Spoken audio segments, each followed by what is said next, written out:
जर का तुम्ही सुद्धा ओव्हर थिंकर आहात तर हे 5 रिमाइंडर्स तुमच्यासाठी आहेत. नंबर 1, तुमचे जे आत्ताचे विचार आणि इनसिक्युरिटीज आहेत ना त्या तुमची रियालिटी नाहीये. आपल्या आयुष्यामध्ये काही घडामोडी घडत असतात. बऱ्याच प्रश्नांना आपण एकत्र सामोरं जात असतो आणि त्यामुळे आपला वैचारिक गोंधळ होतो. आपण काही गोष्टींवरती ओव्हर थिंकिंग करायला लागतो.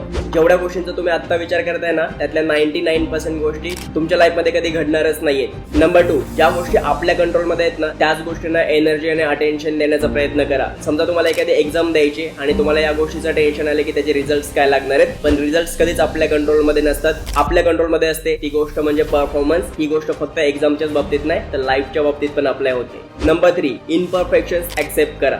ज्या व्यक्तीचे श्वास चालू आहेत ना त्या प्रत्येक व्यक्तीच्या आयुष्यामध्ये काहीतरी गोष्टींची कमी आहे. कुठल्या ना कुठल्या बाबतीत त्याची लाईफ इम्परफेक्ट आहे. 100% लाईफ परफेक्ट कधीच आणि कोणाच्याच बाबतीत नसते. काही बाबतीमध्ये इम्परफेक्शन ऍक्सेप्ट करा. नंबर 4, आपले जे काही थॉट्स आहेत ना ते लिहून काढण्याची सवय लावा. तुम्ही समोर एखाद्या व्यक्तीला बसून तिच्यासोबत तुमचे थॉट्स शेअर केल्यानंतर जेवढा रिलीफ तुम्हाला मिळतो ना तेवढाच तुमचे थॉट्स पेपरवरती लिहून पण मिळेल. मी सांगतोय म्हणून करून बघा. And number 5, positive content consume करायला स्टार्ट करा. आपण कंटेंटच्या दुनियेत जगतोय आणि क्रिंज कंटेंट अक्षरशः भरून पडलेलं आहे. पण एका गोष्टीसाठी नेहमी सतर्क राहा की आपल्या माइंडमध्ये आपण जी इन्फॉर्मेशन फीड करतोय ना ती पॉझिटिव्ह आणि कन्स्ट्रक्टिव्हच असली पाहिजे, जेणेकरून आपला हा ओव्हर थिंकिंगचा हा सगळा प्रॉब्लेम दूर होऊ शकेल. ही युजफुल इन्फॉर्मेशन तुमच्या मित्रांसोबत पण शेअर करायला विसरू नका आणि सूरज टॉक्स या आपल्या पेजला फॉलो सुद्धा करा.